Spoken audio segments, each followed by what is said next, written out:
নড়াইল জেলার লোহাগড়া উপজেলার মঙ্গলহাটা পুরাতন লঞ্চঘাট এলাকায় মধুমতি নদীর বুকে সম্প্রতি কয়েকটি নতুন চর জেগে উঠেছে। প্রাকৃতিকভাবে জেগে ওঠা এসব চর এখন স্থানীয়দের কাছে যেন এক অপরূপ সৌন্দর্যের লীলাভূমি। এটা হচ্ছে মধুমতি নদী, মঙ্গলহাটা গ্রামের নদীটির ঠিক মাঝখানে এই চরটা পড়ছে।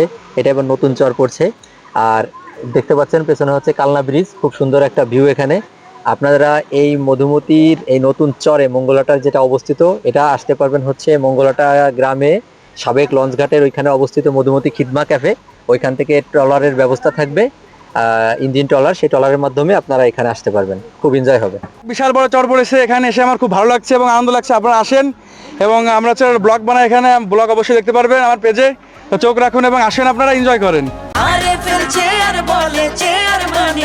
আরএফএল চেয়ার, ক্ষমতার নয় সমতার চেয়ার। বিস্তৃত বালুচর, নদীর স্বচ্ছ জল আর খোলা আকাশের নিচে গড়ে ওঠা মনোমুগ্ধকর পরিবেশ দেখতে প্রতিদিনই ভিড় জমাচ্ছেন আশেপাশের এলাকার মানুষ।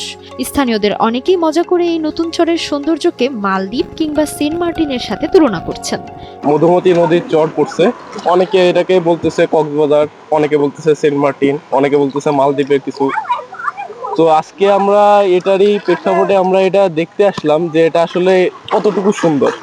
তো আইসা আমরা খুবই মুগ্ধ হয়েছি, আসলে আমাদের আশাটা সার্থক হয়েছে।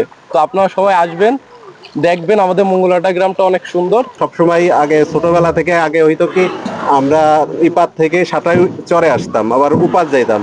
আর এখন তো চর আরো নিজস্ব কাছে চলে আসছে, যার কারণে এখন আরো ভিউটাও সুন্দর হয়েছে। এই পাশে মোশেপাড়া মঙ্গলহাটা দিয়েই পুরো চর, সারাদিনে আমার মনে হয় যে পুরো একটা দিনে ঘুরে শেষ করা যাবে না। আর চারিদিকে সৌন্দর্য, ভিউটা অনেক সুন্দর। এখানে আসার পরে আমি খুব এনজয় করছি। এখানে আমি ফুটবল খেলছি, তারপরে গোসল করছি, খুবই মজা লাগছে। আমি আবার আসার চেষ্টা করব। পরিবার, বন্ধু বান্ধব কিংবা প্রিয়জনদের নিয়ে অল্প খরচে স্বল্প সময়ের মধ্যে ঘুরে আসার জন্য নড়াইল সহ আশেপাশের জেলার ভ্রমণপ্রেমী মানুষের কাছে এটি এখন একটি নতুন আকর্ষণীয় স্থান হয়ে উঠেছে। সুপরিকল্পনার মাধ্যমে স্থানটিকে পর্যটন কেন্দ্র করার দাবি স্থানীয়দের।